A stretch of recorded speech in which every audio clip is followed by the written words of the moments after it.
All right, good morning. Thank you for joining us, Vadim. I haven't had an agile practitioner or specialist on this podcast, so this is actually a huge deal, and I appreciate you accommodating me on short notice. So thank you for that. Good morning.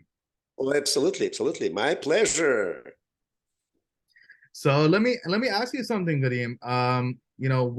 What defines your job in like an elevator pitch? Like, what is an agile coach? Because I feel like the definition changes immensely across the industry. That's right. Yeah. For me, it's actually a very good question. I was invited for one of the biggest and the best financial institution in the United States a few days ago for an interview. And somebody asked me a very similar question. And I said, well, first of all, to be an agile coach, I feel it's my call in life. And I think my best description of what exactly I'm supposed to do as a professional, right? I'm supposed to make people happier at work. And think about it. We spend 2/3 of our life at work. If we come to be under pressure, stressful, sweating out, and hating our job, then we will be unhappy human beings for 2/3 of our life, and then this rest 1/3 wouldn't be very happy as well, right? So as an agile coach, I'm coming to explain every single team and every single teammate. And hey guys, there is a different mindset. There is a different approach of how to work and how to communicate and collaborate. So main enemy of agile coaching is politics, political games, right? Oh, I'm so much better than Muhammad. Let me run over Muhammad and let me show off that, okay, I can perform better. And that's okay if, Muhammad will be killed or, fired tomorrow, but I will be groaning. And this is a very typical competition mindset. Nobody would like to talk about it, but that's what people think and feel. And, I was serving as a priest for 7 years before, and not even before. Wow. I was a Java developer, and at the same time, I started serving homelesses, and as servant leader for alcoholics and drug addicts. My bishop Gabriel, he was a great ruler of local diocese, and he says that, listen, your homelesses need a priest, and he ordained me as a priest. So for 7 years, I was serving Russian Orthodox community, but not only Russians, Georgians, like all people on the street, guys from Mexico, all over the place, right? And then little by little, I started thinking that, hey, to be just a programmer, I was pretty good Java developer, but I didn't feel that it's my call. Then, I started diving into agility. I became Scrum Master, which is practically an agile coach for the team, right? And then sooner or later, right, I became an agile coach. And I understand that, hey, I can help a lot of people. I can work as a, catalyst, kind of, right? I can drop one chemical of love, and all of a sudden, bam, environment can start changing to a positive life. And see, by the end of the day, if we can make people happier, then I can be 100% positive that they will make lovely customer happier and administration happier. That's how it works. So thank you for giving me that, you're giving us that context, that high level overview. And I follow a lot of agile coaches and practitioners, and I feel like its definition is always so different. For example, people say it's just a shift in mindset. People say it's a series of processes. People say it's a framework to work within. People say you have to mold yourself to follow agile, or you have to take the parts of agile that work for your team, and it can get so disorienting. So having someone like you come on and actually explain kind of what it is, which is, it sounds like you're saying it's kind of a cultural shift, right? Like Exactly. it's a loose process that you follow, of course, but it sounds like a cultural shift. And I've noticed in the recent years there's been this buzzword, and I think that's what sucks about the current industry, is that we kind of follow the buzzwords rather than the buzzwords kind of following, widespread understanding. So what I mean is, I see AI and ML becoming this sexy word that everyone's saying, but most people don't know what it means, right? Agile has become a buzzword where if it's on your resume, you're getting hits. If it's on your LinkedIn, you're getting hits. But majority of people, for example, people graduating college, which is mostly most of my listeners are sort of that range, graduating college or early career. Nobody talks about Agile in the 4 years of college. People graduate, then they hear this word in the workplace, and they're just like, what have I been deprived of? Because no one taught me what this was. Nobody talked about Scrum or Lean. Nobody even talks about project management and, AI, ML, crypto, blockchain. None of this stuff is discussed. So, to have you come on and actually talk about Agile, that helps a lot. So, let me ask you, what Agile methodologies do you consider yourself fairly fluent in? See, as you just said, that Agile is not a methodology, is not something in particular. It's a mindset and culture, and philosophy. You can say, right? And then under this philosophy, you can be a good Scrum practitioner. And I would say I was blessed in my life that I met Jeff Sutherland, professor, who was a co-creator of Scrum. And I became his student. He certified me as a Scrum Master. He certified me as a product owner many, many months ago. And he sort of pushed me towards Agile coaching career. And I can tell you that he really helped me to change my own mindset and my own culture. And then I met several folks in Scrum. Then I open up Kanban. If we are talking about methodology, right? Kanban is an awesome framework. And again, people believe that, or you can start Kanban anywhere, right? A friend of mine, my student, I have my own school called Success Charge Academy. By the way, if somebody from your listeners would like to come on board for free, just check it out. No problem at all. We are offering meetups every other Thursday. This coming Thursday will be another meetup for serious coaches and for anybody who would like to join, right? And see, the whole idea is if I'm coming to a client, JP Morgan Chase, Amazon, all of these guys are my clients, right? I just finished another big project with Macquarie Bank, right? I'm coming in and my first question is, hey, what do you need, guys, right? Let me talk to you. Let me understand what kind of framework will work for you. And then if I can see that, okay, probably Kanban will be the best. I'm not going to suggest anything. I'm going to just explain that, guys, there are two major frameworks, Scrum, Kanban. What would you like and why? Explain me big why behind it. And I can tell you my understanding and you will choose. See, that's the whole idea, that prescribing or like direct command control kind of style, it's against agility. And sometimes it's challenging because, people are waiting for you to be general. And so they will be soldiers, right? And they said, okay, forget about this explanation of culture. Tell us what to do. 20 push-ups. We are ready to do 20 push-ups, right? And again, my goal is to say that, guys, hold on a minute. Stop your horses, right? Let's understand what do you need. And let me explain you, what is the best of Kanban? What is the best of Scrum? And this, when we are talking about these frameworks, we are talking about team level agility. So on a level of team, what would you like to practice? And interesting enough that some teams start Scrum.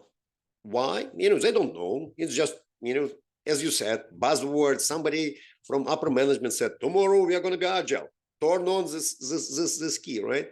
And obviously it doesn't work like this. But people start practicing Scrum, let's say, right? But in the same time, they can start adding on top of Scrum rules and practices something from Kanban. They can open up two boards even and see from Kanban point of view, what is the flaw, right?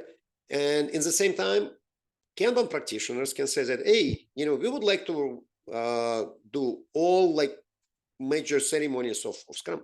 By all means, right?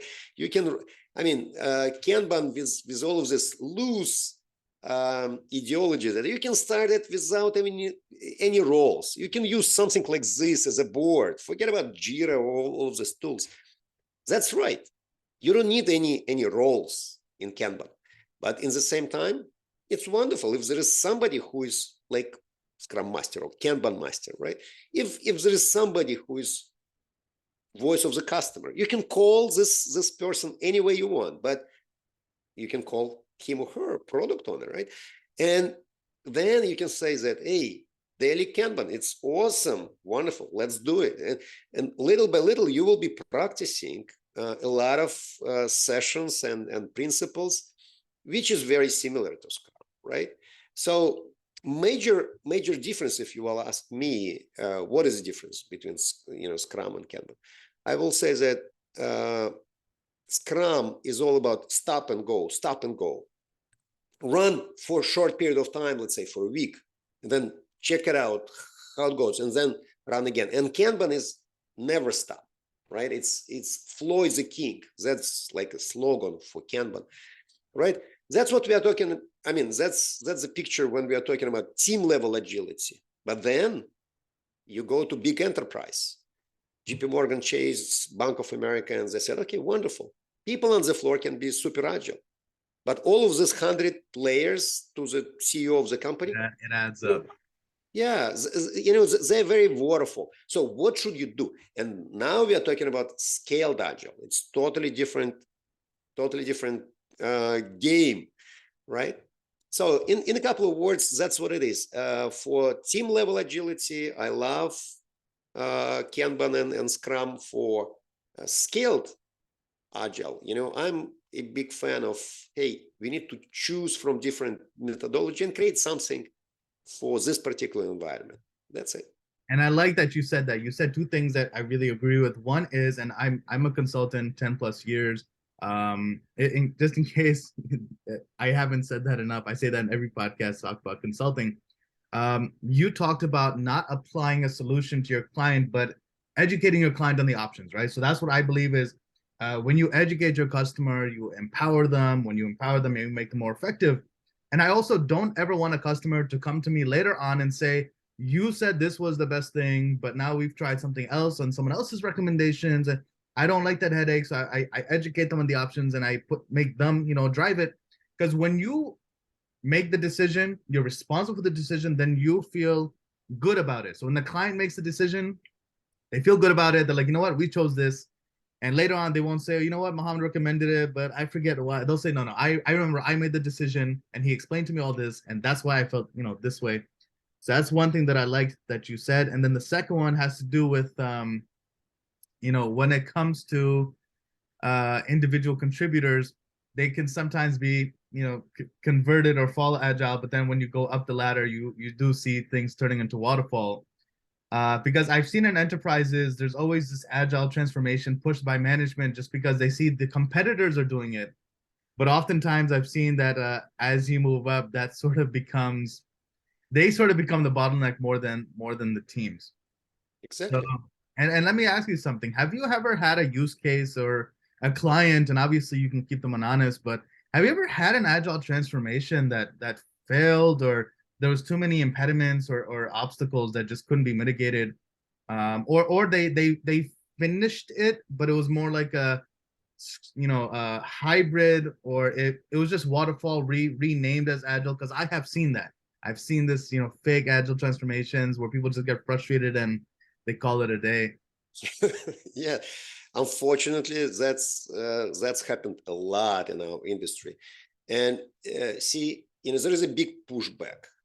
As you said, administration, somebody from CEO office can say that tomorrow, listen up, tomorrow we will be agile, right? Let's turn the light. And they just hired people like me and said, okay, how many minutes you need to turn on 90,000 people to agile, right? And something like this. And we start explaining that, hey, we need to change tactical things first, then strategical, then only cultural. And until we start changing cultural things, we're not going to be agile. And many administrators, they don't have patience, to do all of this, because it is a big headache. You need to understand the big value, right? And then you need to be consistent and find the best players. Unfortunately, there are a lot of agile coaches who are very waterfallish. I don't want to say any names on my colleagues. I love them all, but sometimes I'm coming to big companies, and people talk to me and say that, okay, we are totally for freedom of agile coaches, but you have to do 20 push-ups, you need to round up, you need to and then you will say that, hold on a minute. Among us coaches, should we be doing what we are preaching, kind of, right? And they said, no, you will preach whatever Agile said, but inside of us, you have to be very waterfall. And it's a kind of funny, but that's life, right? And in one particular client, and as you said, I don't want to say name, right? About a year ago, I was doing a lot of transformational things, right? We coached a lot of people. We opened up eyes together with my partner. His Indian background coach. Awesome, man. We became friends. And, to us, we even came to CEO office and we start explaining, they give us usually like 7 minutes elevator speech, get out of here. But within 7 minutes, we did a lot. We said, okay, what is your pain point? Okay, planning and budgeting. Here's what we would like to explain to you within 5 minutes. That's it. Think about it. And all of a sudden we can see that something start changing in CEO mindset and in many layers. And then they said, okay, no more budget for you, get out of this. And we understand that all of a sudden, all of this waterfall culture came back. So the question is, why we spend the whole year sweating out? But I think it's good anyway, because whatever seeds we spread across, they start growing. All of a sudden, it was a top to bottom approach, kind of agile transformation. Now we can see in the same company, people start realizing that, hey, hold on, we don't want to work like 20 years ago in waterfall. No, we would like to have autonomy. We would like to have freedom of speech, and what we call, to build really fearless organization. That's a huge step towards real agility, right? Even if there is like maturity, what we call, agile maturity is ground zero. But if people can run retrospective, even on daily basis, say that, hey, Buddy Mohammed, you said something and I feel strange. Can we talk about it? And all of a sudden we start clearing error and building totally different dynamic of human being relationship. And this moment, this building fearless relationship and fearless organization, this is big. And I'm sure that, this little seed can come up to cultural change probably in a few months or in a year or so. So, all of a sudden I heard that the same exact bank start hiring agile coaches again, right? So it means that they realize that we cannot live like we used to. It simply doesn't work.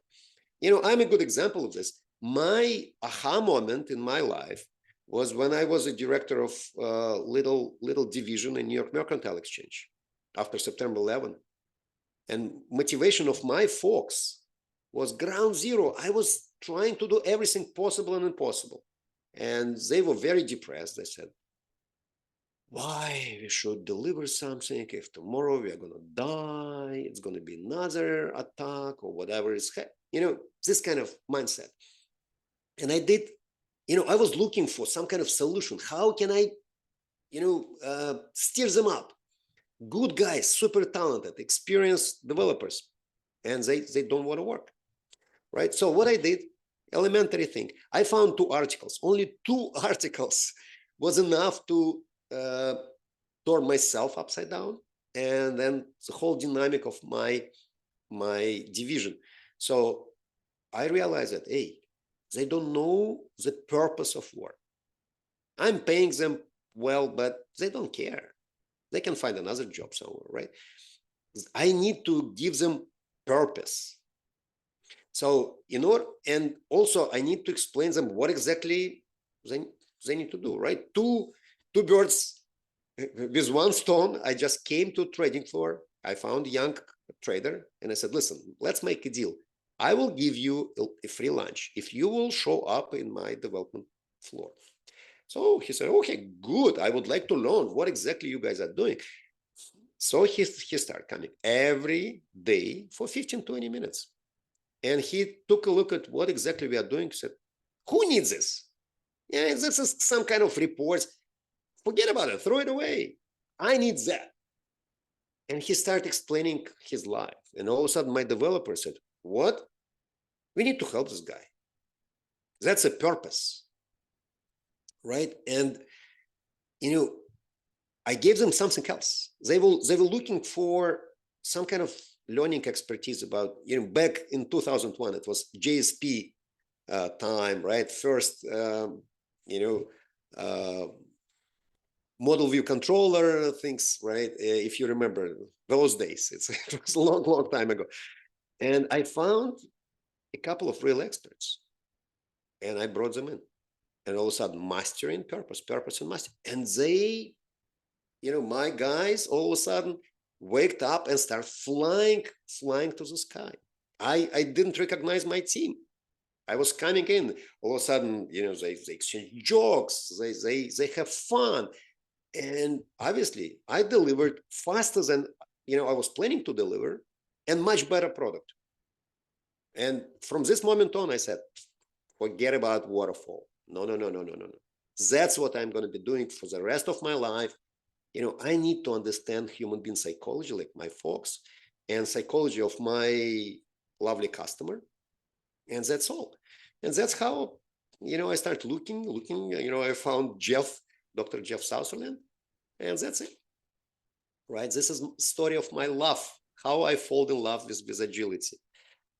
I like that you mentioned, delivering faster and higher quality work, because I know that is one of the objectives of agility is delivering things, faster with higher quality work. And you also touched on another point, which is breaking down silos, improving communication, improving workflow, right? Collaboration. That is another role of Agile. And there's so much cultural things to it. I mean, it's I feel like they always try to assign a dollar value to the ROI, but they don't understand that like employee retention and happiness and efficiency, like those are KPIs that don't get measured. The quality of work, not, I mean, you can have a waterfall team putting out more tickets, but guess what? How many of those tickets then get kicked back by QA for being of low quality work? So the Agile team might not be delivering as fast, which sounds rare, but that's because, they don't want to work twice necessarily. So you definitely made some good points when it comes to Agile. So you mentioned being, Scrum certified. I've come across amazing Agile practitioners who aren't certified, and then I've come across people who are graduating college. They're trying to get the PSM1 like right away. And they get the certification, but then they don't know how to actually apply it in the workplace. What's your commentary on the value of the certification? Like, the experience for certification, when does it make sense to get the certification? Like, what are your thoughts on that? Well, this is a very good topic, actually, right? In my school, in Success Charge Academy, we keep saying that, guys, you will come to us, we'll give you 3 good international level certifications, like from Scrum.org. If you're talking about Scale Agile, it could be less or safe or whatever. Wonderful. Why do you need certification for? Only for one particular reason: to open up door. Just for this moment that somebody in HR will be just matching and saying that, okay, they're looking for Scrum Master and what's required. Or okay, this person has certification. Let's schedule an interview, right? But then certification never will be helpful for you during your interview and during your work as a professional. So, I was conducting interviews, right, for XYZ Bank, right? And I remember one gentleman came to me and said that I'm a professional Scrum Master and I have 3 certifications. And he made a pose. So I supposed to fall down, melted, and said, "Oh, can you start working today?" And I said, "I'm sorry, can I ask you a powerful question?" He said, "Yes. Why people like me might hate certification?"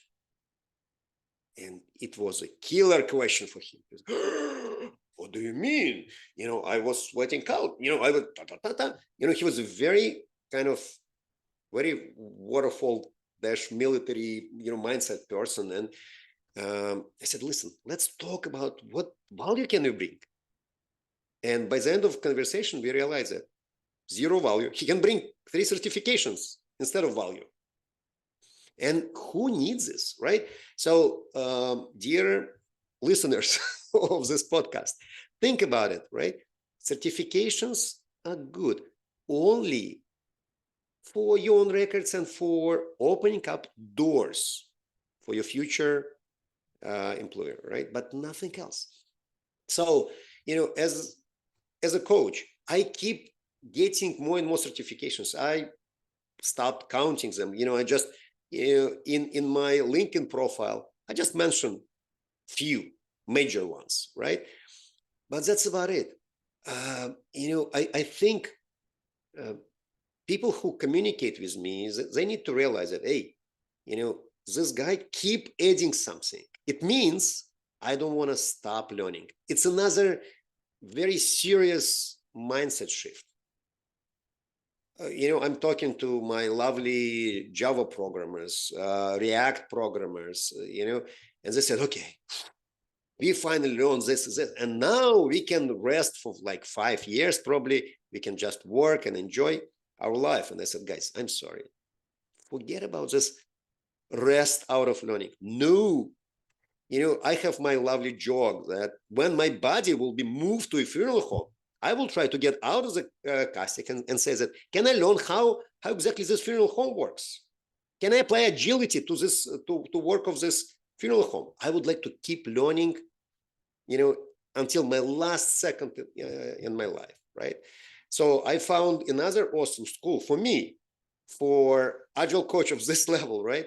And it cost $25,000. And I said to my wife, honey, we have another expense to cover. And she was like, okay. She get used to it, right? So part of my income must go to continuous education. And I'm spending time, efforts, and obviously money. And this is my main advice to all of you guys. You're entering a new life practically, right?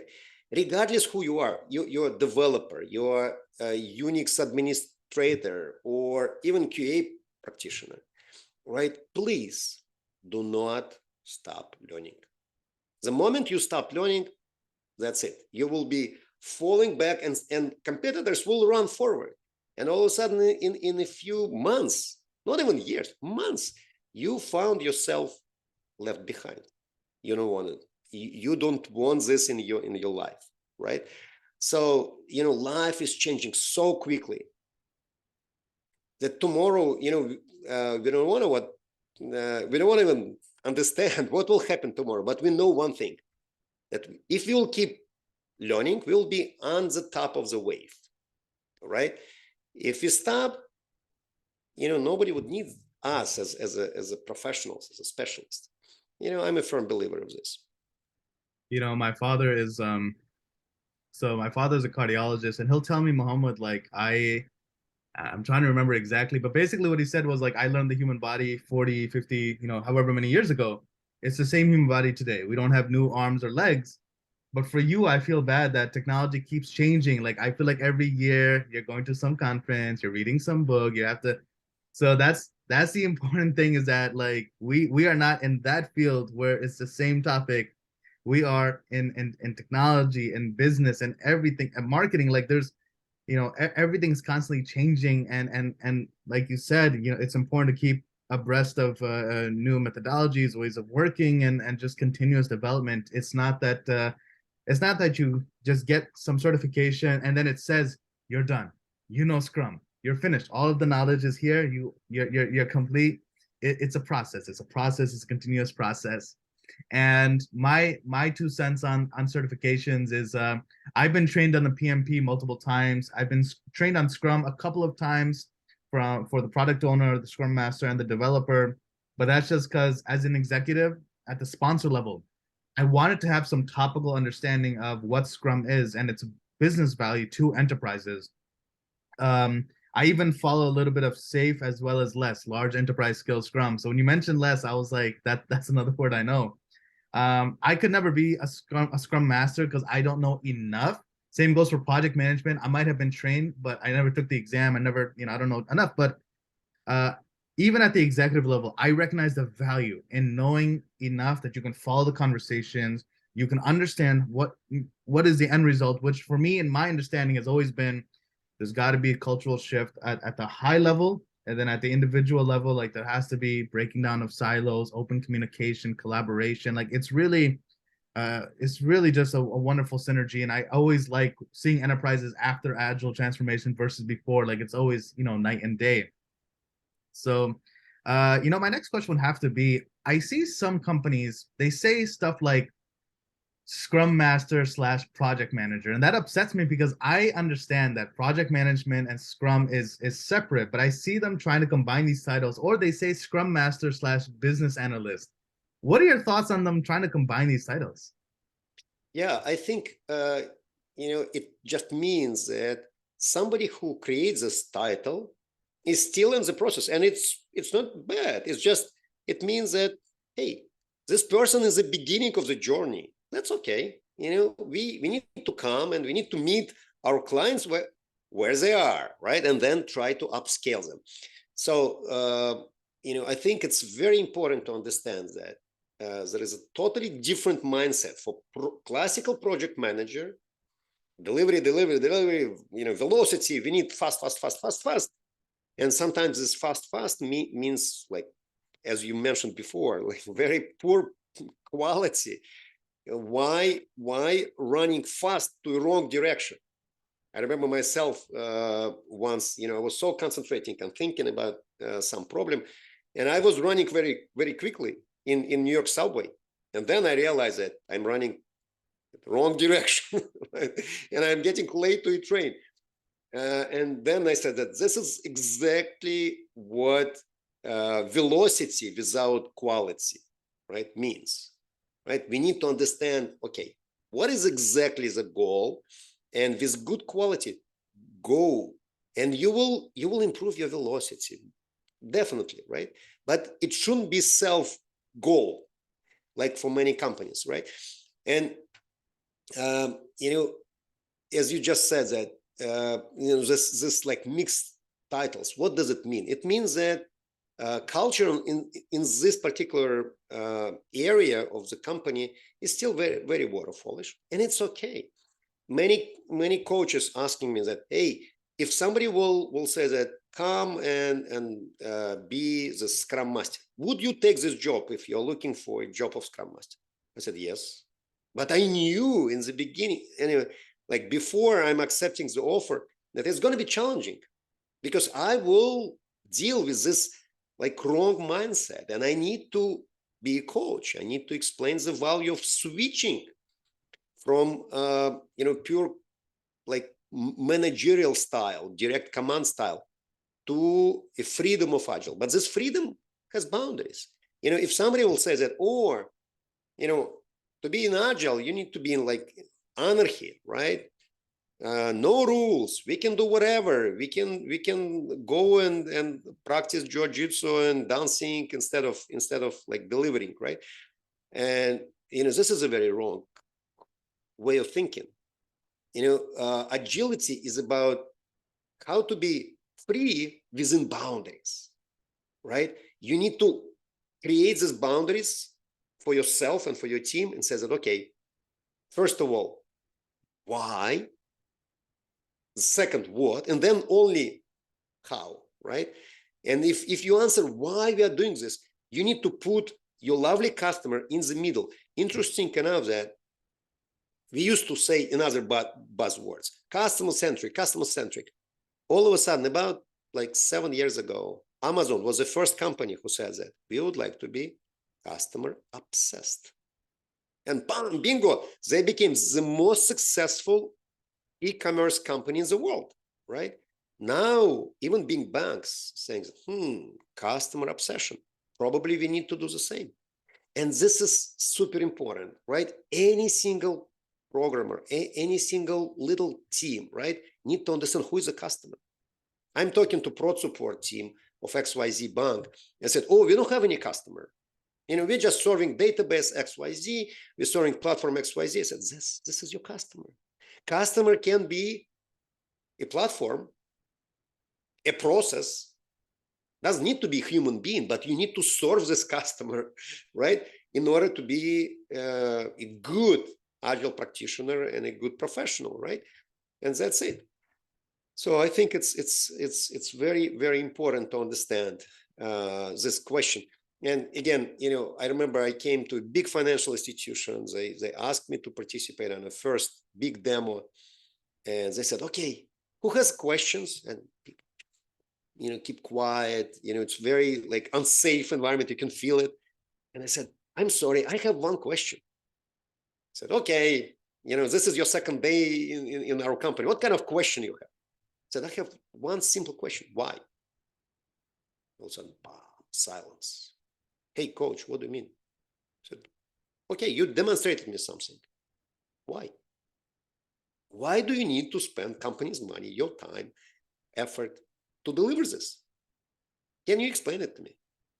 And it was a big floor, about 120 people, right? Not even one person was able to explain me why they're doing this. And they ran to bring somebody from product. Right? This somebody from product came and said, okay, I can explain why. And all of a sudden, this 120 developers said, wow, we didn't realize. And I said, guys, please do me a favor. If you don't realize, don't do it. As simple as this. If you don't know why, who needs this? Then company is losing money when you're doing it.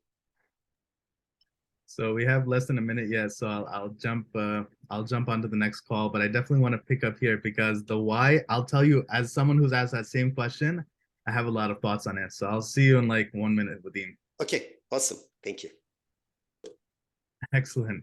So, you asked the why, and I think that is so important because some people become obsessed with delivering, and we forget to empathize with, for example, I'm a huge supporter of the consumer experience. And more than that, I'm also a huge advocate for accountability. I don't want my people to deliver something if they don't know why they're delivering it, right? Understanding the why actually helps you deliver high quality work, because when you have that rationale, that insight, then you are a little bit more empowered. When you're more empowered, you're more effective. So I sometimes ask, why of all features, like what made you deliver this, right? And it happens. Like I've seen very green Scrum masters who, some of them, when you see them running their first demo, you can kind of tell this is their first demo. And sometimes they come in, and I don't like when they have to kind of keep they go like, wait, let me message someone and see why did we do this? Why did we do this? And I'm just like, you don't have to know technology, but you should know the rationale, like the why. Maybe it should be documented on Jira, like why this was necessary, why this was prioritized. So I like that we're on the same wavelength, which is I like to ask the annoying question, why? Like why was this delivered? Why was this prioritized? Why was this given resources? And let me ask you something. So I had a client, a manufacturing client. It was a very big nightmare because it was very, very waterfall. And the culture there, it was a paper company. It was just very, very old school, very old way of doing things. And technical literacy was very low, very old technologies, and the problem is a lot of our customers, they don't have any technical acumen or knowledge, so it's just hard. And we there was someone else doing the agile transformation. I was just a temporary CIO, and there was a team lead. The team lead was very difficult because the team lead would fight the the agile coach and would say, no, there's four roles in Scrum. It's not product owner, Scrum master, developer. It's product owner, Scrum master, developer, and team lead. And she would pretend that her role was like, I don't know, it exists in Scrum. And I would just hear these conversations. And first of all, that's already a problem. And then another problem that arises, they're doing the story point meeting. And she was saying like the maximum ticket can be, I forget the Fibonacci sequence. I think it's 13 is part of it. And she's like, that's the maximum. Like nothing can go above 13. And I remember the Scrum Master saying that it has to do with complexity. It doesn't have to do with, first of all, you can't really put a cap on it. Like if all the developers are in agreement that this ticket is something that's like a 21, then it's a 21 or it's a 34. So what are your thoughts on that when people try to create roles within Scrum that don't exist, or they try to make rules that don't exist? Yeah, see, from coaching point of view, it would be very interesting for me to talk to this team lead and understand, again, big why. Why she reacts like this? I feel that she all of a sudden realized that, hey, somebody's trying to steal my role. So it's a kind of self-protecting, right? And people all of a sudden start, self-defense technique, right? They run to karate sensei and they said, I need to practice this, because somebody is trying to kill me at work, right? And if we understand this pain of this person, we can just come and say that, hey, hello, hold on a minute. I'm standing behind you and, I'm here to help you out. And it's impossible, totally impossible, to explain something like this without creating what I called breach of trust, rapport, right? It's a first rule of any good team coach, like Scrum Master or Kanban Master, right? Or Agile coach. Hey, without creating this breach of trust, don't even try to explain anything, right? And it's not an easy task. I remember my story when I came to XYZ company, huge, and very kind of progress company, but one particular team was very waterfallish, and director of this team, he said that, okay, I'm going to be a Scrum Master and product owner, and I will assign estimation for each developer myself. So he was, he was very much in macro management, kind of, big fan of super control, right? Controller, what we call it, right? There is an anti-pattern, right? Like this. If you can see this, it's need to be addressed, but how? Only with love, with coaching, not with like, hey, let's fire this guy. He was super knowledgeable. He was practically heart of the big division. And I came to him. I realized that, hey, it's even difficult to talk to this guy. And his helpers and his report said that, Vadim, don't even try. He's going to fire you at the spot. I said, well, if he's going to fire me, that's okay. I'll find another job. But I need to help out this guy. And first idea is, I need to correct this guy. No. If he will feel that I will come as a character officer in a jail, right? He will fight back with all his power, right? But I came to him and I said, brother, I can feel that it's very painful for you. He said, how do you know? That's okay. It's not painful. I said, no, hold on a minute. You probably lost sleep. How do you know? No, actually, yes. But how do you know? Because you're trying to control like 5 teams, like 10 people in each team. And you would like to control every single minute of what exactly they're doing. And you're calling them. It's not enough time in one human being life to do this. how about this? What if I will guarantee that you will know exactly what each of your player will do without calling them? Oh, it's impossible. What you would like to offer me? This Jira stuff, it never works. Da-da-da. And I said, hold on a minute. Let's just try. Give me a chance. I will, show you how you can do it. And yes, it's going to be Jira, but this time you will open it up and all of a sudden you will feel that you know exactly what each of your players is doing. Oh, it's impossible. So what I did, very elementary thing. I said, guys, hello. Before every single daily stand-up, you will update your Jira. And Scrum Master said, of course, yeah, forget about it. They're not going to update it. I said, hold on. You will ask them to present Jira. And people don't want to be ashamed. Obviously they will update it. It takes like 1 minute, right? To see that, okay, I'm doing this user story and I'm doing that user story and why I stopped or whatever is happening. I said, okay, great, wonderful. Then I sent, links to this director and I said, now you will see any moment, 24/7, you can open up this Jira, it will be exact status. If something is blocked, bam, you will see blocked. And you can take a look at it. You can start, do not call anybody, please. It was a big deal. And then estimation, and people said that he's giving us 1, 2, or 3. That's the only range he has. And please do not even touch. This is a very, very sensitive subject. No. He's going to fight back. And I said, okay, fine. During another planning, right? I said, hey, brother, can I ask you a question in front of everybody? I said, yes.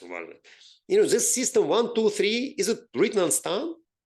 Like written on stone and nobody can touch it, or you can hear about other options. So, well, it works wonderful for us. What can you offer?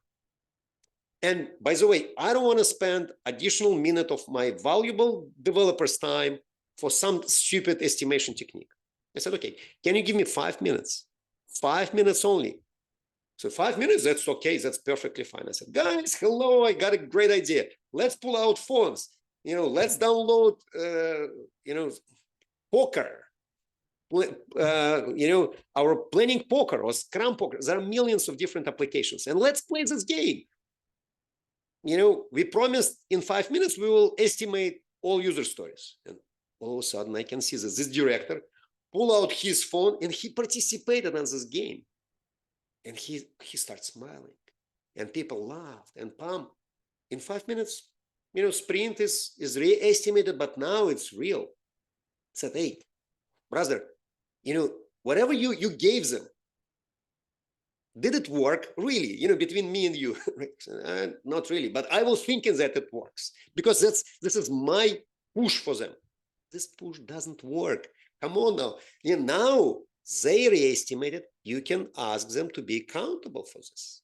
It's not your idea. It's how they can feel it, right? And another big eye-opening thing, right? But I guess the main idea is I was able to feel his pain, and I start with this, right?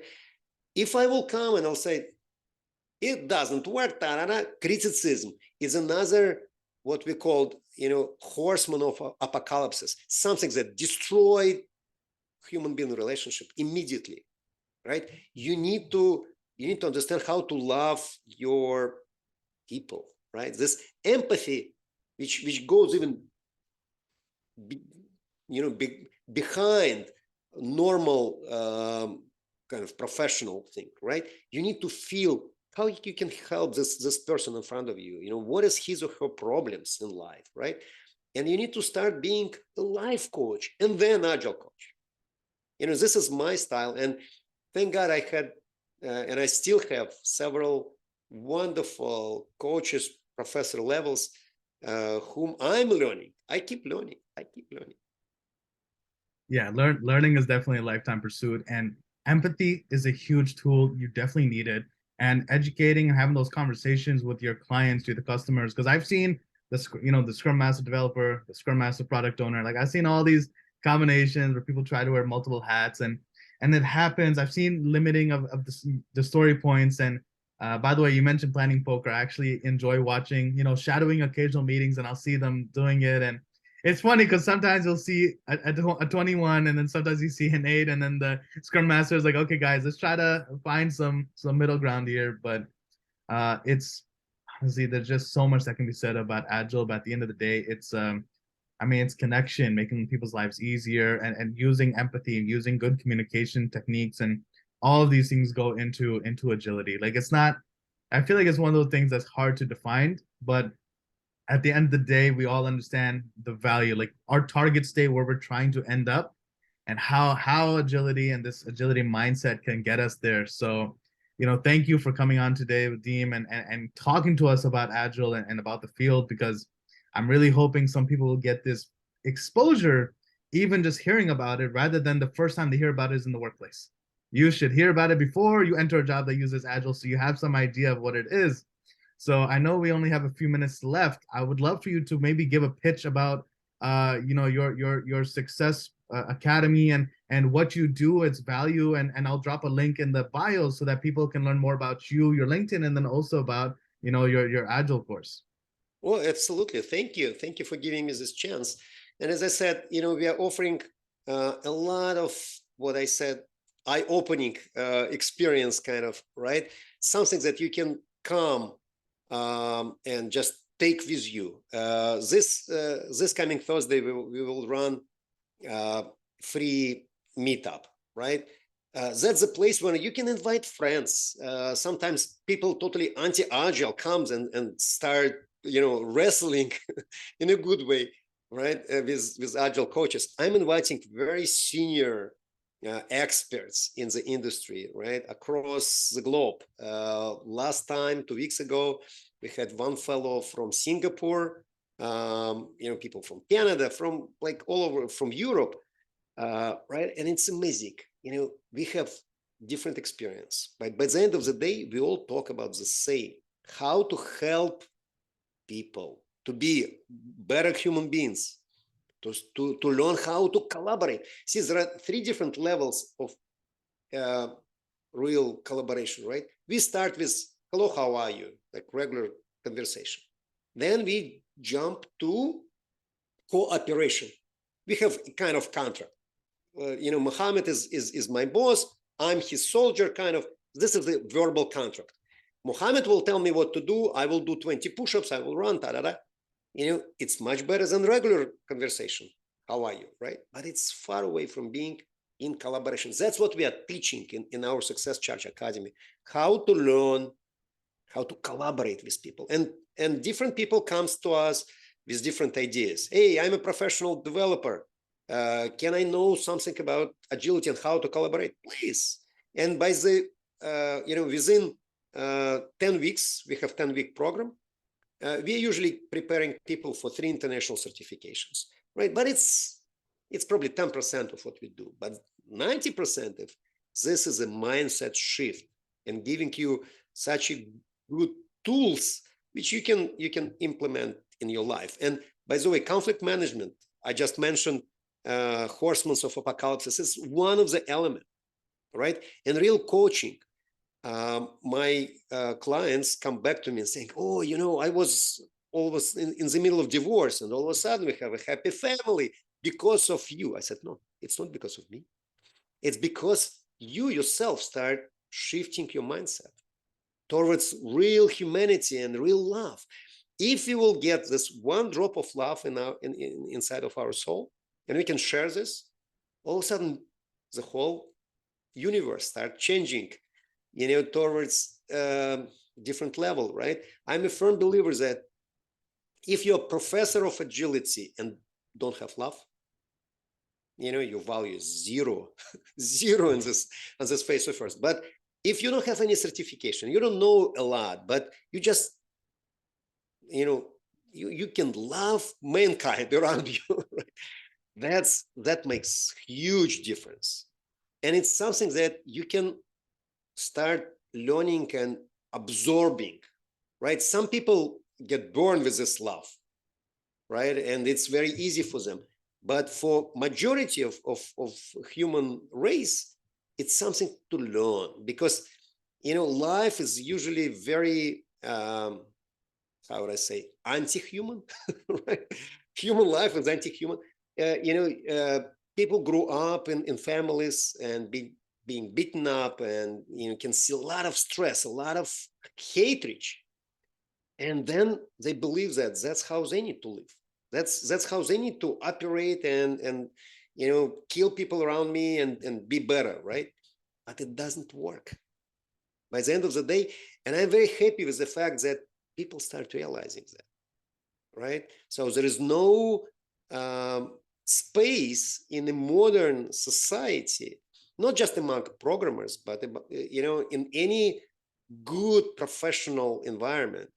There is no space for hatred, for this, politics and let me kill my brother and be better, But there are a lot of need for this love and creating awesome relationship, awesome collaboration. I would love every single one of my clients, to come every day to work and love every single minute and second being at work. This is my goal, and thank God it's happening. I keep transferring people's lives one by one. This is my goal. That's definitely the most important thing. And as a consultant who, works in a different vertical, I focus on IT strategy, executive leadership. Like at the end of the day, I love building connections. When I was in college, I actually studied psychology, and I use a lot of what I learned to build these relationships, cultivate them, and grow them. And I also enjoy just leaving my clients in a better place than when I found them. It's always a good feeling, honestly, when like I observe them or check in on them a few months later, and see that they're thriving, they're doing better. So it's all about relationships, and the human aspect is definitely something that I'm always pushing for in the workplace. That like we are all people, and we should have a culture that reflects that we are all people, we're all individual with needs, with thoughts, ideas, and how can we just synergize this in the workplace? So without going on too long, I want to thank you, Vadim, for making the time today, coming on and lending us your expertise. And I would definitely love to actually have future engagements with you, because I feel like there's so much more beneath the surface that we can touch on. Oh, absolutely. I would love to come back. And it was a real pleasure to collaborate together with you on this particular podcast. So let's schedule another one, and then another, and we can talk about something that will be useful for your audience on day-to-day life. Absolutely, sounds great. So you guys will be seeing more of him. I can tell you that much. So thank you so much, and enjoy your weekend, Vadim. Thank you. Okay, bye-bye. God bless.